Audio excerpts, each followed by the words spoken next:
Chers auditeurs, la dernière fois que je partageais cette chronique avec vous, c'était en décembre 2019.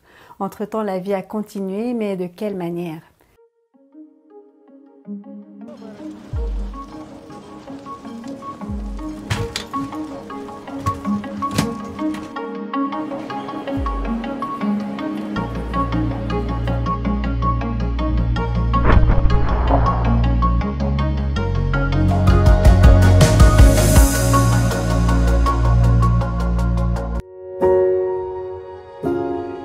Chers auditeurs, la dernière fois que je partageais cette chronique avec vous, c'était en décembre 2019. Entre-temps, la vie a continué, mais de quelle manière? La Covid a bouleversé bon nombre de nos habitudes et attitudes et certitudes. Le titre générique de cette émission est « Reflet d'actualité ». Un reflet tout d'abord est selon les dictionnaires une réverbération, une image réfléchie par la surface d'un objet et par extension une réflexion.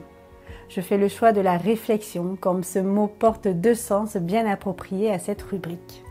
Reflet, réflexion, d'actualité. Vient ensuite le mot actualité. Là, je suis un peu perplexe, car si dans le langage courant, l'actualité, c'est ce qui est actuel, généralement aujourd'hui, voire dans l'heure ou dans la minute, on parle de quelle actualité?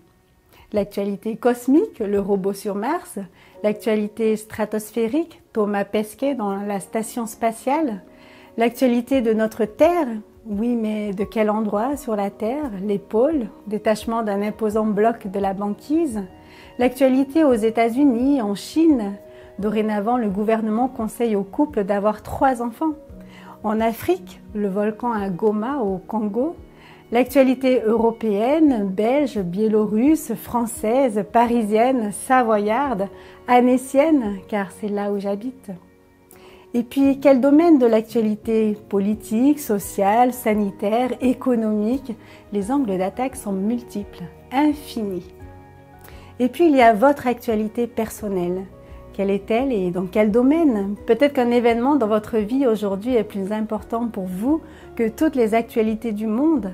Imaginez que vous ayez gagné au loto ce jour, ou réussi à trouver l'emploi rêvé, ou l'anniversaire de vos 50 ans de mariage.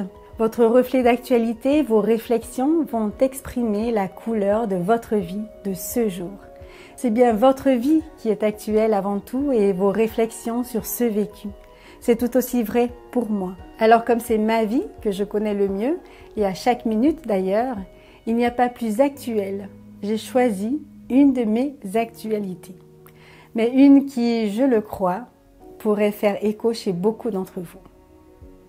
Suite à une alerte cardiovasculaire il y a quelques mois, à un moment où un autre de mes journées, me vient une réflexion sur la vie et sur sa fragilité et sur son issue inévitable. Car à l'âge de 74 ans, mon temps de vie à venir est forcément beaucoup plus court que mon temps de vie passé.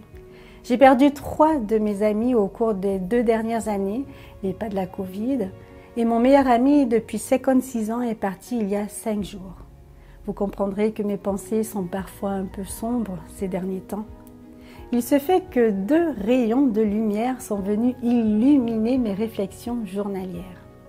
Tout d'abord un livre de Bernard Pivot, âgé de 86 ans depuis 1 mois, mais la vie continue, sous-titre en forme de clin d'œil, L'âge pivot, aux éditions Albin Michel. Avec le verbe et l'humour qu'on lui connaît, celui qui régnait sur le monde de la culture décrit sa vie de retraité. Passant en revue les défaillances du corps, les anxiétés de l'âme, les petits plaisirs d'enfin pouvoir prendre son temps et même de pouvoir perdre son temps. La peur aussi, celle de perdre ses vieux amis qui forment une bande de joyeux octogénaires.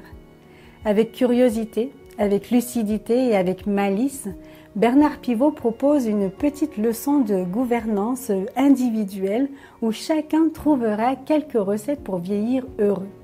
Je me régale à chaque page et vous conseille vivement cette lecture.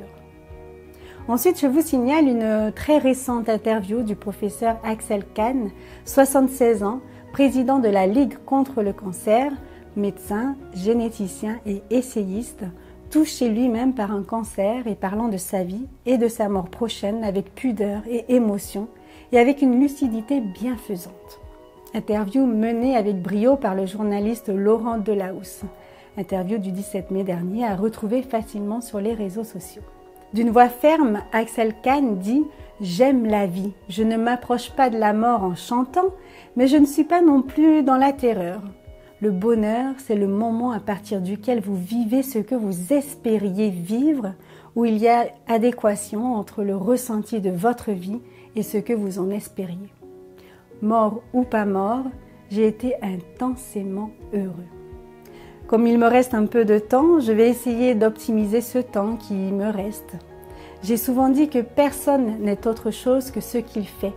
Imaginons qu'il me reste 3 ou 4 semaines à pouvoir faire, alors le choix de ce que je fais, la manière dont je le fais, sont plus importants que jamais. Reflet d'actualité. Votre vie, ma vie, c'est toujours de l'actualité. Et les actes que nous posons, plus encore que les paroles que nous formulons, en sont le reflet. Comme le dit un vieux proverbe consigné dans la Bible, tout ce que ta main trouve à faire avec ta force, fais-le. Car il n'y a ni œuvre, ni pensée, ni science, ni sagesse dans le séjour des morts où tu vas. Ecclésiaste 9, verset 10.